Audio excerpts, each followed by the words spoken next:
يا ترى انت بتصدق اي حاجة بتتشاف على السوشيال؟ يعني لو صحيت لقيت صورة فنانة مشهورة وفوقها مكتوب هاربة من العدالة متورطة في تجارة أعضاء بشرية، هتصدق ولا هتشغل عقلك؟ وفاء عامر ممثلة معروفة من سنين صحيت لقت نفسها متهمة، مش في دور تمثيلي، لا دي متهمة حقيقي في قضية كذرة تجارة أعضاء بشرية. ومين اللي اتهمها؟ بنت طالعة على تيك توك عاملة نفسها بنت حسني مبارك وقالت كلام ملوش لا رجلين ولا دماغ. قال ايه؟ وفاء عامر شريكة في شبكة لبيع أعضاء بشرية ومعها أرملة لاعب كرة راحل.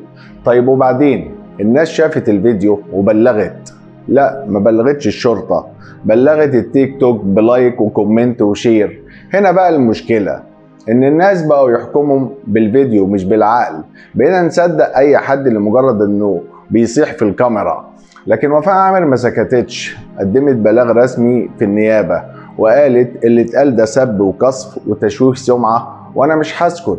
بل وصل انها قدمت اكتر من 10 بلاغات ضد البنت اللي قالت الكلام ده، وقالت بكل وضوح انا مش بس هرد، ده انا هاخد حقي كامل. طب واللي اتهمها البنت دي اتقبض عليها. الداخلية نزلت بيان رسمي وقالت انها نشرت فيديوهات مفبركة بقصد الشهرة، عاوزة تعمل ترند على جثث الناس. يا ترى كم واحد اتشوهت سمعته عشان واحد او واحدة حابة تعمل محتوى ساخن؟ كم بيت اتخرب بسبب شير عشوائي؟ كم عقل ضاع وهو بيصدق كل حاجة مكتوبة على صورة؟ اللي حصل مع وفاء عامر مش مجرد إشاعة، ده جرس انذار ودق من زمان، بس احنا اللي مش واخدين بالنا.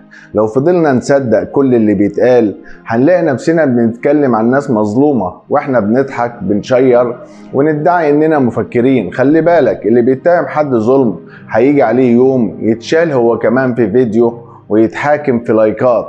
يا جماعة، الموضوع مش بس عن وفاء عامر، الموضوع عنك انت بتصدق ايه وبتختار تشارك ايه وبتساهم في ظلم مين من غير ما تحس. افتح عينك واقفل بقك لحد ما تتأكد. شوية عقل بس هو ده اللي بيخلينا نعيش بكرامة. كلمتين وحبيت اقولهم على السريع. كان معاكم عبد السلام محمد من قناة شوية عقل، وسلام مؤقت للحلقة الجاية.